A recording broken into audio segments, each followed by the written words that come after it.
On the 25th of January 2011, the streets of Cairo were being ravaged by a rioting population, demanding the end of President Hosni Mubarak's 30-year regime. While the world was distracted by the dramatic scenes of chaos upon the streets above, deep within the ancient dusty tunnels, a team of archaeologists, led by Suzanne Bickel of the University of Basel in Switzerland, was quietly making one of the most significant discoveries of the past century. They had initially found the top of a large round stone at the eastern end of the Valley of the Kings. The archaeologists suspected that it was just the top of an abandoned shaft, but before they could investigate, due to Egypt's political process regarding finds within the valley, they had to cover the stone rim with their own locked iron door, inform the Egyptian authorities, and apply for an official permit to excavate. A year later, after gaining approval to excavate, Bickel returned with a team of 24 people, including Field Director Elena Paula Goth of the University of Basel, Egyptian Inspector Ali Rida, and local workmen. Each took turns lying on the ground, head pressed against the shaft wall, one arm through a small hole next to the capstone, snapping photographs. They left little doubt that it was indeed an ancient tomb. On top of the debris rested a dusty black coffin, carved from sycamore wood and decorated with large yellow hieroglyphs on its sides and top. Bickel has stated that she has never seen an Egyptian coffin in such a good condition before. The dating of fragments of pottery made from Nile silt and pieces of plaster, commonly used to seal tomb entrances in ancient times, together with the age of the other nearby sites, have indicated that the tomb could be more than 3,000 years old. The hieroglyphs describe the tomb's occupant as being named Nehemes Bastet. Egyptologists currently believe she was a lady of the upper class and of Amun. People have been claiming there was nothing new left to find in the Valley of the Kings for almost as long as they have been digging there.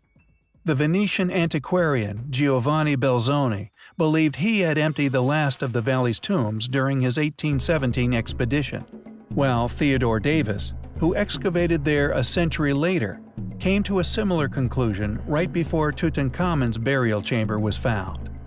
Fortunately, there is a growing number of people who are beginning to suspect that there is a wealth of discoveries still left to be made in the Valley of the Kings, the Nile Delta, and Egyptian as a whole, and thanks to discoveries such as these, interest in these existing mysteries grows by the day.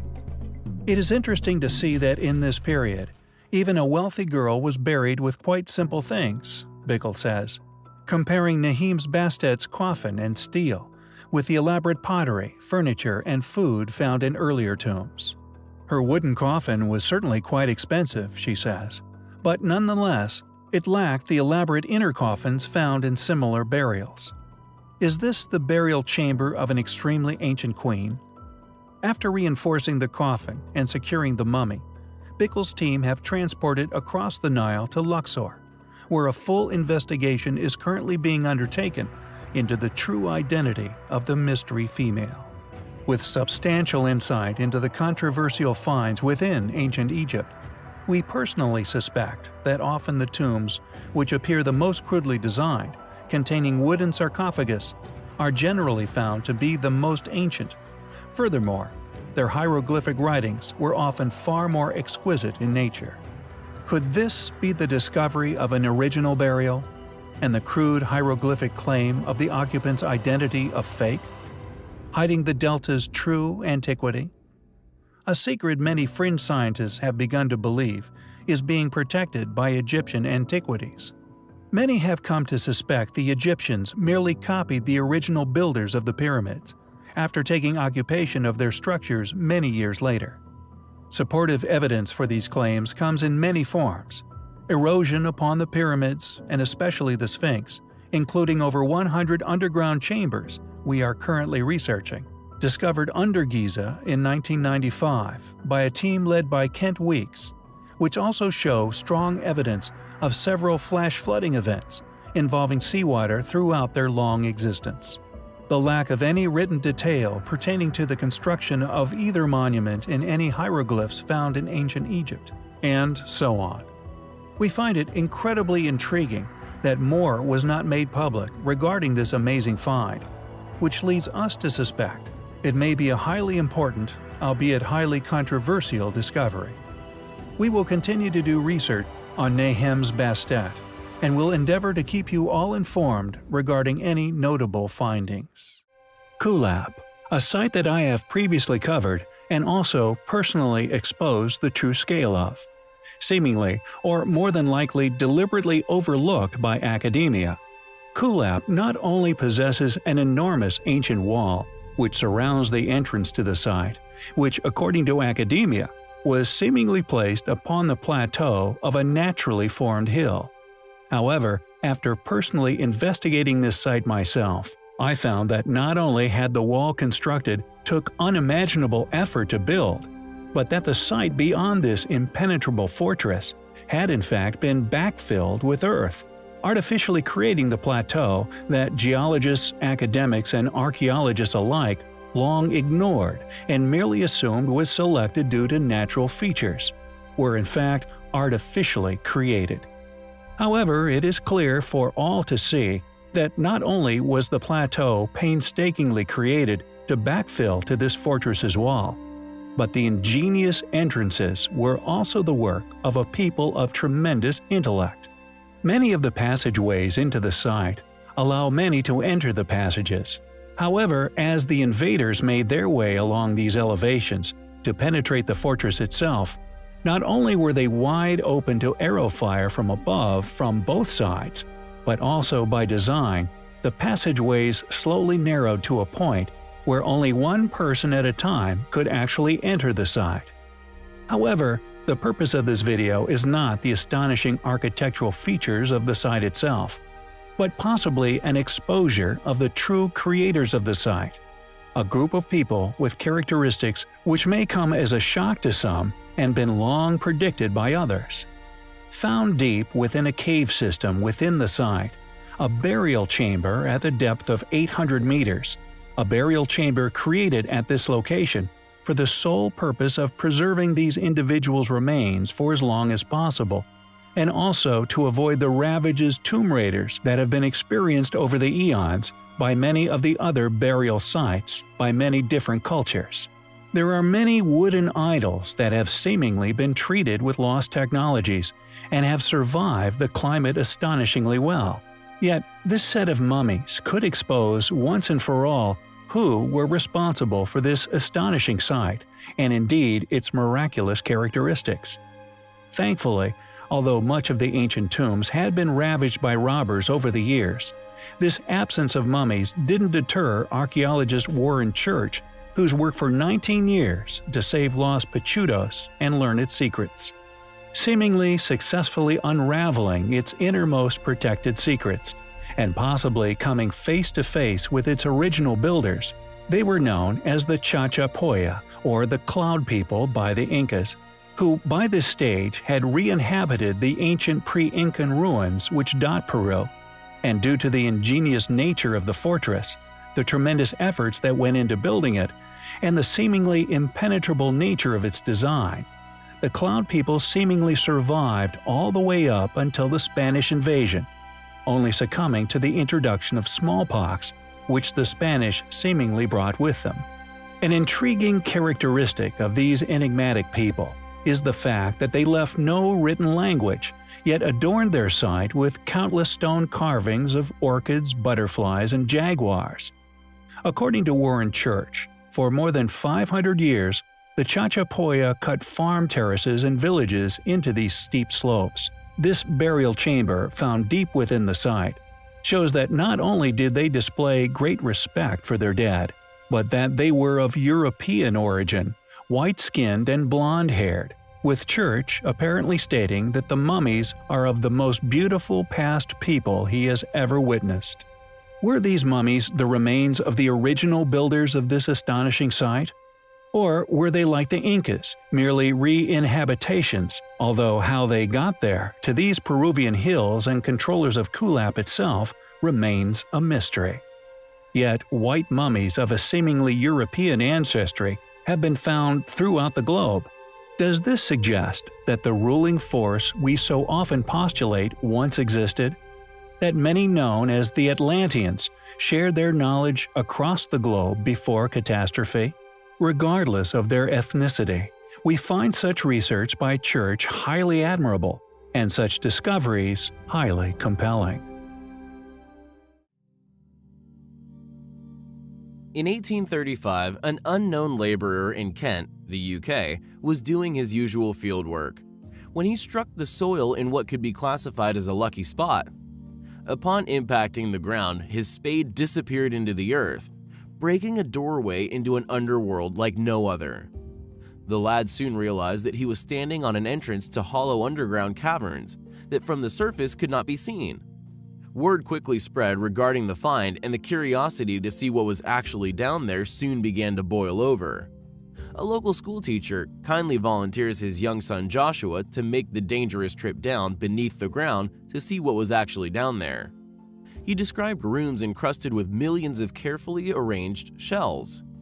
People were obviously a little skeptical regarding the claims initially. Yet when the hole was eventually widened, allowing to see for themselves, they were stunned when the boys' accounts were confirmed as completely true. Now known as the Shell Grotto of Margate, its origins or purpose still remains a complete mystery to this day. Almost all the surface area of the walls and roof are covered in mosaics created entirely out of seashells, totaling about 190 square meters of mosaic, calculated to be around 4.6 million shells. Various hypotheses have dated its construction to any time in the past 3,000 years. Theories have included that it was an 18th or 19th century rich man's folly, that it was a prehistoric astronomical calendar, and even that it could be connected to the Knights Templar. Interestingly, no publicly known scientific dating of the site has yet to be completed. The most frequently used shells throughout the mosaic: mussels, cockles, whelks, limpets, scallops, and oysters are largely local. They could have been found in sufficient numbers from 4 possible bays, yet the majority of the mosaic is formed from the flatwinkle, which is used to create the background infill between the designs. However, this shell is found only rarely locally, so would have been collected from shores west of Southampton. Shell Grotto is certainly an amazing, yet not very well-known find. More scientific research is clearly needed if we are to unravel the mysteries of its incredible construction.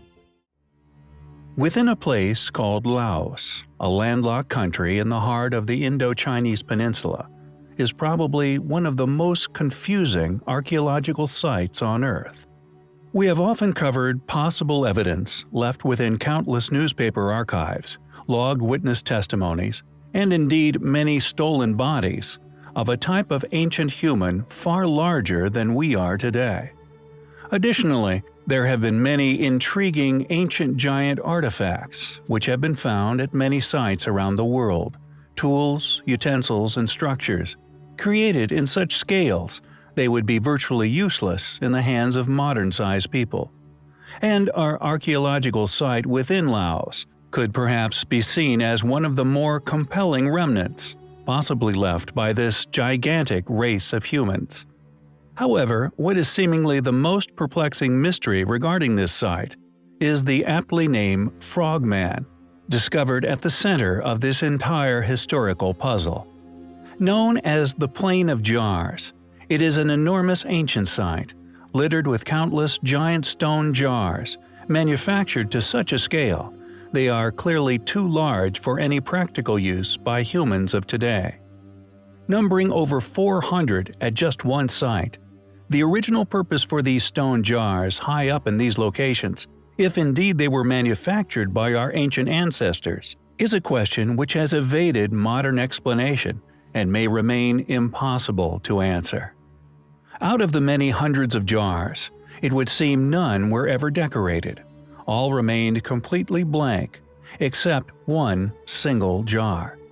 A single giant jar adorned with the image of a frogman. According to academia, the jars date from the Iron Age around 500 BC, although any compelling reasoning for this remains elusive. It is undoubtedly one of the most important prehistoric sites in Southeast Asia, and it undoubtedly deserves more attention. Who carved these enormous jars?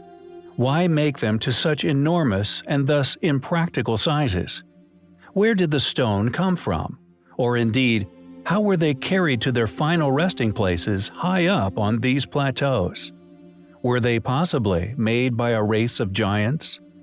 Who is our frogman character? Was this single image a signature, left by the original makers of these giant jars? Unfortunately, we may never know.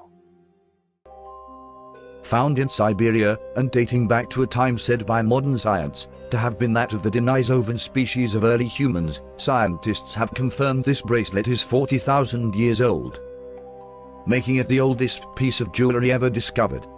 The bracelet was discovered at a site now known as Denisova Cave, in the Altai region of Siberia in 2008. After detailed analysis, Russian experts now accept that the bracelet's age is authentic. Scientists explained it away, concluded that it must have been made by our prehistoric human ancestors, the Denisovans, an extinct species of humans, and just showed them to have been far more advanced than ever realized. However, further analysis has left them in a bit of difficulty with their conclusions as to who the makers could have been. A hole initially thought to have been caused by erosion is actually a purposely placed drill hole, created by the maker of the bracelet, by using what can only be assumed was a fine jeweler's drill. Writing in a Novosibirsk magazine, Science First Hand, Dr. Derevyanko said, 2 fragments of the bracelet were found, with a width of 2.7 centimeters and a thickness of 0.9 centimeters. Near one of the cracks is a drilled hole with a diameter of about 0.8 centimeters.